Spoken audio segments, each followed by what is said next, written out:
Hello YouTube, it's Ian here with Hobbies and Man once again, and today we're going to be doing another One Piece review. Today we're going to be looking at Reverie, so this will probably be a very short review. So yeah, you all know who it's written by, what type of genre it is, what demographics, so let's get right into the premise.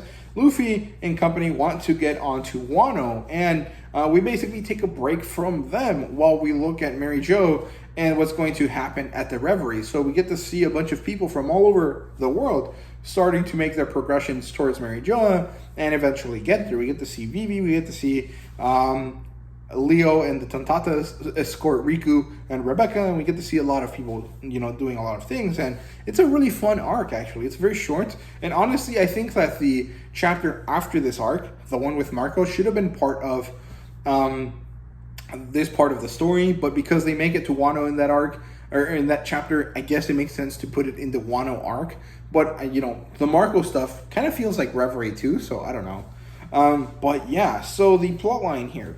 Luffy and crew are escaping from, from Whole Cake Island, and they get to see that their bounties have gone up. I think Luffy gets to 1.5 billion, which is badass. I think that's slightly more than Katakuri, and that means that Luffy is officially at Yonko levels.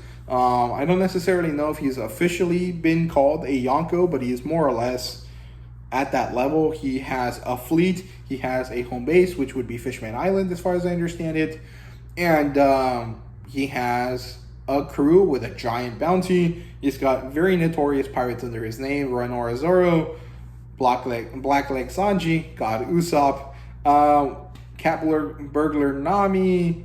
What's Brooke's title? I can't remember, but there's a lot of people in his crew that are very powerful, very important, and of course Luffy has been making waves because every time he goes somewhere, he beats the shit out of the strongest guy there. So, well, except for Big Mom, but generally it's more or less what happens, right? And then we get to see all over the world as all of the world leaders travel to the Red Line to attend the Reverie. We get to see Vivi go from Alabasta to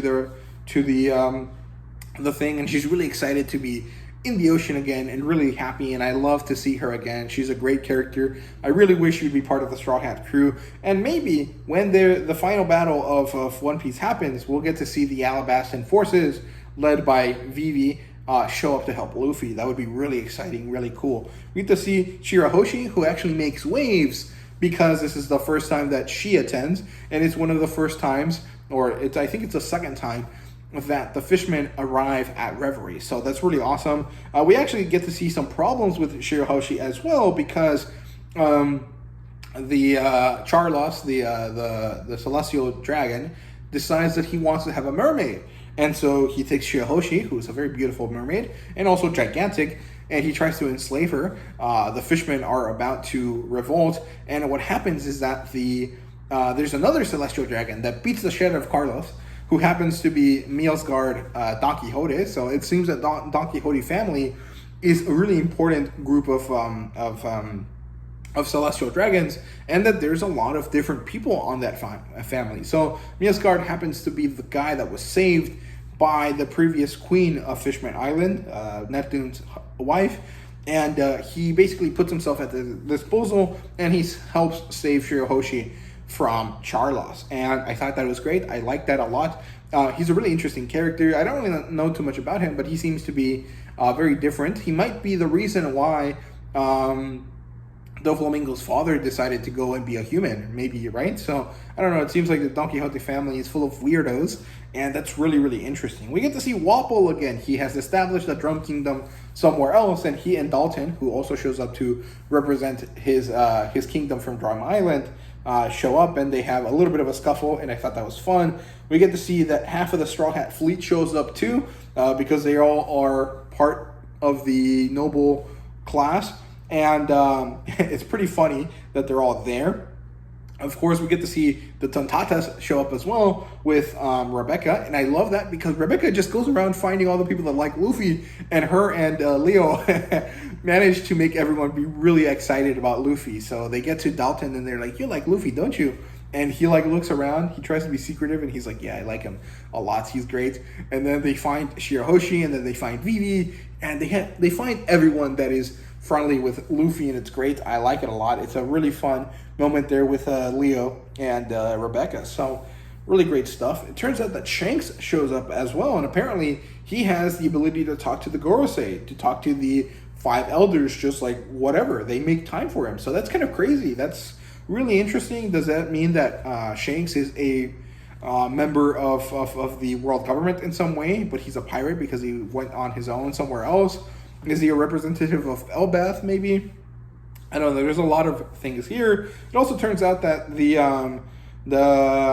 there's an issue because Alabasta's leader, Mr. Cobra, wants to talk to the Gorosei as well, to the five elders, and they want to see if it's a problem, if they have to get rid of him.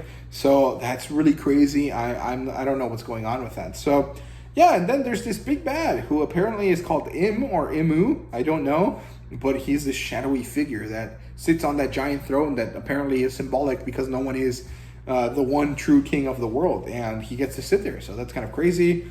And yeah, the Celestial Dragons and the Revolutionary Army are going to clash heads at some point real soon. So yeah, they're apparently going to declare war. The Revolutionary Army is going to declare war on the Celestial Dragons. So yeah, there's a lot of stuff set up here, and I really am interested to see how that plays out while the crew is at Wano. So yeah, let's get into the characters here. And there's so many. I mentioned basically all of them. Sabo and 4 other Revolutionary Army generals or members.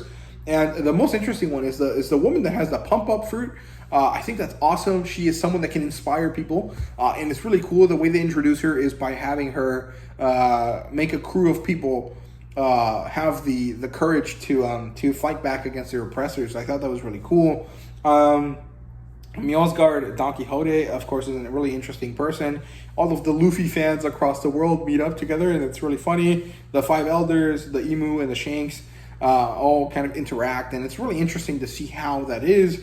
Of course, it's really interesting because it seems like a lot of characters that you think are just normal people also seem to have ties to the important people of the world. Like Dragon and Garp and Luffy seem to not be like really big important people, but Garp is a military man, and Dragon seems to be connected to, you know, the Goa Kingdom's people, right? Like to the Goa Kingdom's royalty. Also, we get to see Stelly, who is Sabo's adoptive brother, who is a horrible person. I hate him so much, but he's so funny.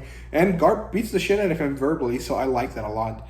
And Shanks seems to also be related to the world government in some way. He might be a leader of some country, and so given that he goes to Reverie, they give him the time of day. Or he might be a celestial dragon that decided to be one with the world in order to try to beat them out because he might have a D name. I don't know. It's very interesting to see why Shanks is important. So yeah, in terms of world building here, we basically only get world building, and most of it is just set up for the coming political tremors, right? It's mostly just like Luffy and crew do something, and it's time to talk about all of what they did and how it affected the political sphere. And so that's why all of the world leaders are here to decide what to do. So it's really, really interesting. There's a lot of things going on. So yeah, artwork wise, it's great as always. It's really nice to see updates on all of the older characters and see just how they're different from before. And it's just generally exciting to see new versions of the characters. So yeah, in terms of fan service, I think there's a tiny bit here and there. That Pump Up Fruit Lady has a very interesting character design that's kind of fan servicey. Vivi and Shirahoshi and Rebecca are all kind of fan servicey characters as well. They're pretty hot and they're wearing very minimal clothing, so it is what it is. I don't think it's fan servicey all that much, honestly, but you know, it's there.